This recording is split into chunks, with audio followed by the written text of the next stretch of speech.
দিল্লি থেকে আটক করে পশ্চিমবঙ্গের পরিযায়ী শ্রমিকদের কি বাংলাদেশে পাঠিয়ে দেওয়া হয়েছে? কেন্দ্রীয় স্বরাষ্ট্র মন্ত্রকের কাছ থেকে এ বিষয়ে বিস্তারিত রিপোর্ট চাইল কলকাতা হাইকোর্ট। সেই সঙ্গে ওই পরিযায়ী শ্রমিকদের অবস্থান নিয়ে রাজ্যের মুখ্য সচিব মনোজ পন্তকে দিল্লির মুখ্য সচিবের সঙ্গে যোগাযোগ রাখার নির্দেশ দেওয়া হয়েছে।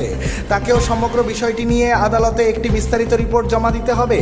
আগামী বুধবার কলকাতা হাইকোর্টে এই মামলার পরবর্তী শুনানি হবে।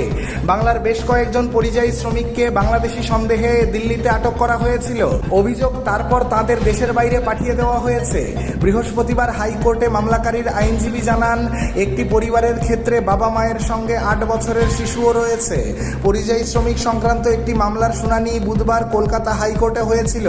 সেক্ষেত্রে ওড়িশায় পরিযায়ী শ্রমিকদের আটকে রাখার অভিযোগ উঠেছিল। বৃহস্পতিবার দিল্লিতে আটক নিয়ে মামলাটি আদালতে উঠেছে। শুনানি হয়েছে বিচারপতি তপব্রত চক্রবর্তী এবং বিচারপতি ঋতব্রত কুমার মিত্রের ডিভিশন বেঞ্চে। সেখানেই রিপোর্ট দিতে হবে কেন্দ্রকে। ব্যুরো রিপোর্ট, রাষ্ট্রীয় প্রসার বাংলা।